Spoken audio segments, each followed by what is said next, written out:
মির্জা আব্বাস মাননীয় সংসদ সদস্য, তার ব্যাপারে যেসব গুজবের ডালপালা আছে শরীফ ওসমান হাদির প্রসঙ্গে, এবং সেই গুজবে আগুনে ঘি ঢেলেছে সর্বশেষ মমতা বন্দ্যোপাধ্যায়ের যে বক্তব্য ছিল যে আমি যদি নাম বলে দিই তাহলে বাংলাদেশে এটা নিয়ে উতাল পাতাল হবে। আমার মধ্যে সেই সব প্রসঙ্গগুলোতে আমরা আর সামনে বাড়তে না দেওয়ার জন্যই স্বরাষ্ট্রমন্ত্রীর পক্ষ থেকেও এ ব্যাপারে ব্রিফ আমাদের কাছে আসা প্রয়োজন ছিল। জনাব মির্জা আব্বাস আমাদেরকে চিঠি দিয়ে জানিয়েছেন তার অবস্থা ক্রমাগত ভালো হচ্ছে। আসসালামু আলাইকুম মাননীয় স্পিকার, আপনাকে ধন্যবাদ। আমরা গতকালকে এই সংসদ অধিবেশনে মাননীয় সরকার দলীয় চিফ হুইপের পক্ষ থেকে একটা বার্তা এখানে পেয়েছি যে বাজেট অধিবেশনকে প্রাণবন্ত করার লক্ষ্যে আমাদের সকলের উপস্থিতি এবং এখানে মনোযোগের সাথে নিয়মিত অবস্থান করা এ বিষয়ে দৃষ্টি আকর্ষণ করা হয়েছে। এই প্রেক্ষিতে আমি দুটো বিষয় আমার জানার বিষয়। একটা হচ্ছে যে আমরা শুরু থেকেই তার জন্য প্রাণ খুলে দোয়া করি। আমাদের বর্ষিয়ান রাজনীতিবিদ এবং এই সংসদের একজন বিজ্ঞ পার্লামেন্টারিয়ান জনাব মির্জা আব্বাস, তার শারীরিক সর্বশেষ অবস্থা সম্পর্কে এই পার্লামেন্ট এখন পর্যন্ত আনুষ্ঠানিকভাবে আমরা কিছু জানতে পেরেছি এটা আমার মনে পড়ছে না। আমার প্রথম কথা হচ্ছে যে এই বিষয়ে তার সর্বশেষ পরিস্থিতি, পার্লামেন্টে তার শপথ গ্রহণ এবং তার শারীরিক সর্বশেষ অবস্থা। দ্বিতীয় হচ্ছে সরকার দলীয় আরও দুইজন সংসদ সদস্য যারা ঋণখেলাপি অবস্থায় আছেন, মামলা চলমান রয়েছেন, সেই বিষয়টিও এখানে সর্বশেষ পরিস্থিতি আমাদের সামনে।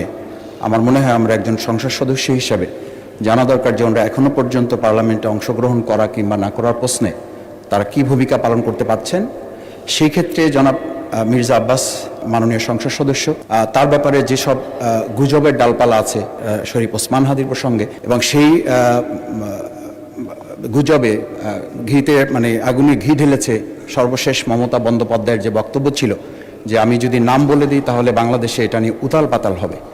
আমার মধ্যে সেই সব প্রসঙ্গগুলোতে আমরা আর সামনে বাড়তে না দেওয়ার জন্যই স্বরাষ্ট্রমন্ত্রীর পক্ষ থেকেও এ ব্যাপারে ব্রিফ আমাদের কাছে আসা প্রয়োজন ছিল। আমি তিনটি বিষয় নিয়ে আসছি। একটা হচ্ছে আমাদের বিজ্ঞ পার্লামেন্টারিয়ান বর্ষিয়ান রাজনীতিবিদ জনাব মির্জা আব্বাস, ওনার বিষয়ে সর্বশেষ জানা প্রয়োজন। ধন্যবাদ। দ্বিতীয় হচ্ছে আমাদের যে দুইজন ঋণখেলাপি সরকার দলীয় তাদের বিষয়টি, এবং সর্বশেষ শরীফ ওসমান হাদি শহীদ তার বিচারের যে প্রসঙ্গটি এসেছিল এ ব্যাপারে যে গুজব আছে সে ব্যাপারে জানা প্রয়োজন। অনেক ধন্যবাদ মাননীয় স্পিকার আপনাকে। মাননীয় চিফ বলুন, গুজব সম্পর্কে কিছু বলবেন না। গুজব we don't take any notice. মাননীয় স্পিকার, এই অনেকগুলো বিষয়ে পয়েন্ট অফ অর্ডার হয় না, আপনি অ্যালাউ করেন না, অনেক সময় হতে পারে, কিন্তু এটা না হলেই খুব ভালো আমাদের। আর উনি একটা কথা বলেছেন যে আমাদের বর্ষিয়ান রাজনীতিবিদ মির্জা আব্বাস সম্পর্কে জানতে চেয়েছেন, এটা আপনি মাননীয় স্পিকার আপনি বলতে পারেন।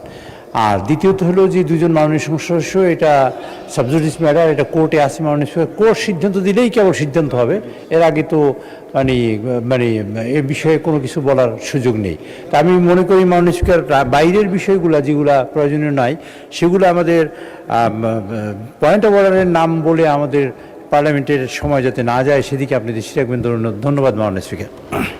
ধন্যবাদ। আমি বলতে যাওয়ার আগেই আপনি বলে ফেলেছেন এগুলো কোনো পয়েন্ট অফ অর্ডার না। তাছাড়া বলতে চাই জনাব মির্জা আব্বাস আমাদেরকে চিঠি দিয়ে জানিয়েছেন তার অবস্থা ক্রমাগত ভালো হচ্ছে। তো যথাসময়ে সুস্থ হলে তিনি এখানে আসবেন।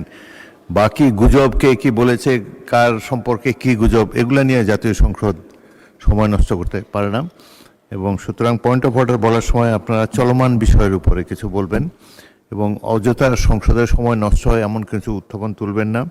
গুজব কখনো জাতীয় সংসদের বিবেচ্য বিষয় নয়।